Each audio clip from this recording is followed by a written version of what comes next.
del texto denominado ¿Cómo ignoró Colombia deliberadamente la influencia del crimen organizado al crear la Constitución de 1991, escrito por el doctor Mauricio Beltrán? Indica este texto y hace un recuento histórico de sucesos importantes o acontecimientos que se llevaron a cabo en dicha época. Entre estos sucesos encontramos el narcotráfico, que es uno de los que van más marcados, y esto se debe a que en su época el cartel de Medellín y Cali era bastante influenciador en temas que tenían que ver con la política. E incluso dice este texto que hubo un presidente, como ya lo sabemos, que fue influenciado o que fue investigado por influencias con el dinero de narcotráfico.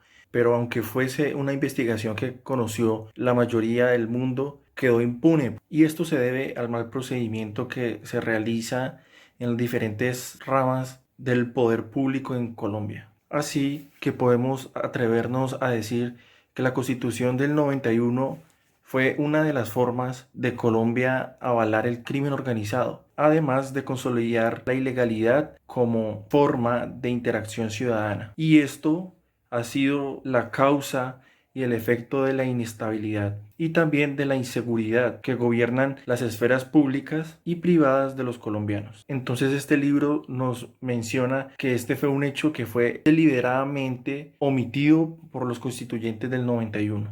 Cabe resaltar también que la Constitución del 91 plasma uno de los derechos fundamentales denominado la libertad. Sin embargo, este derecho ha sido causal de muchas interpretaciones erróneas. Pues opino yo, a título personal, que es diferente hablar de libertad a libertinaje, pues la libertad es un derecho que otorga la Constitución y el libertinaje es una forma excesiva y abusiva de hacer uso de ese derecho que le otorga a un ciudadano la Constitución. Uno de los hechos que más resaltó en 1991 es cómo el narcotráfico, tal y como lo dice el texto, imponía sus lógicas a lo largo y ancho de la sociedad y de las instituciones públicas. Y fue esta la razón por la cual la Asamblea Constituyente decidió que se ampliaba el concepto de libertad hasta el punto en que cada quien escogiese qué es bueno y qué es malo. Según ellos, la paz y la democracia se instalarían. Otro de los hechos más resaltantes es cómo hacia 1989 el gobierno se arrodillaba ante Pablo Escobar y el dinero del narcotráfico, y cómo estos se infiltraban en las acciones y omisiones de la fuerza pública. Y es por esta razón que se hace necesario que la Constitución de 1886 sufriera prontamente una reforma, porque la imagen internacional de nuestro Estado colombiano se veía afectada por todas estas situaciones y hechos que eran evidentes y que se querían esconder, como lo son la inmensa influencia de los carteles en la vida social, además de económica y política. Sin embargo, y a pesar de esto, nos vimos de rodillas ante lo que demandaban los criminales, narcotraficantes en ese entonces, que era la no extradición a los Estados Unidos, y esto nos hizo débiles.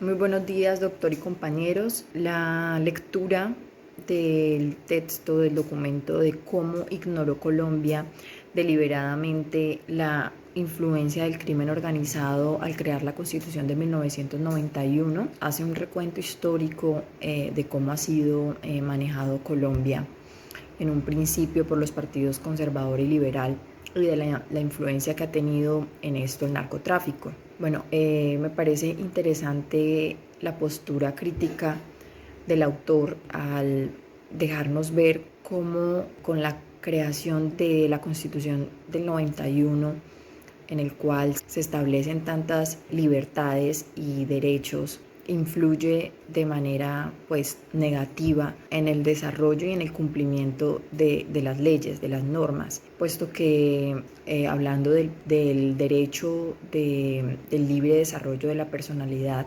que con este derecho hoy en día se pretende justificar cualquier clase de conducta y se ampara en este derecho, cómo ha sido digamos, la manera o el fin que se le ha dado a esto, ¿sí? Cómo ha influido, cómo se ha desarrollado. Es interesante ver que que realmente lo que se creería que va a traer un bien a una sociedad, como de garantizar derechos humanos y libertades, en realidad lo que hace es agravar o permitir que estas personas se escuden en esto. Decía el texto, quienes se creen que están por encima de la ley. Entonces es un punto de vista muy interesante y muy importante de analizar.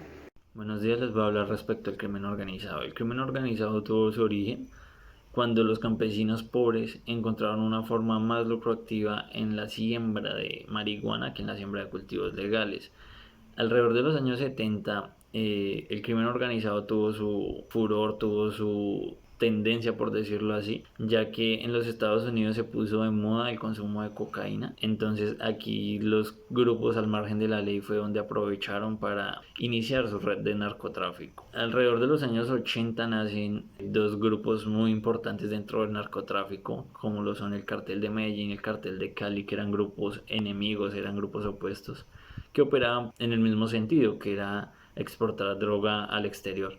También por este mismo tiempo, grupos armados al margen de la ley buscaban diversas actividades y formas ilícitas de generar ingresos. Una de las más comunes es el secuestro. Cuatro de las guerrillas que utilizaban esta forma eran el ELP, el ELN, las FARC y el M-19. De aquí podemos deducir que el crimen organizado es una de las causas principales de la violencia en Colombia. Es uno de los obstáculos más grandes que tiene los tratados de paz. Bueno, en cuanto al texto del artículo que se está intentando analizar, entonces explica o trata sobre de que pues hoy en día, gracias a la Constitución del 91, busca abarcar o proteger, se busca más que todo garantizar o proteger los derechos y las libertades de las personas, pero tenemos que hoy en día, a pesar de que se tienen altísimas normas, altísimas leyes que regulan o que tratan de proteger y garantizar los derechos de todas las personas, no se logra así. O sea, se tienen que llegar a instancias de lo que hablamos de acciones de tutela, derechos de petición. Tenemos que llegar hasta esas instancias para que las personas en verdad puedan solicitar que se les garantice a ellos el efectivo cumplimiento de sus derechos y que no se les violen. La Corte, con todo el pasar del tiempo, la Corte Constitucional lo que busca es, ella entra, obviamente aparte de analizar si es constitucional, bueno, el bloque de constitucionalidad y si es constitucional o bueno, todas las sentencias que emiten los jueces, si es correcto o no, que sean procedentes a hacerlos por medio de tutela, aparte de verificar eso, si efectivamente se está vulnerando un derecho fundamental y todo eso, aparte de eso, también tiene que entrar a tratar y esclarecer sobre ciertos temas en específicos, pero pues es un poco triste ver que las personas tengan que pues ir hasta ciertas instancias, hasta recurrir a una tutela para lograr beneficiarse, lograr solicitar que se les garantice a ellos sus derechos.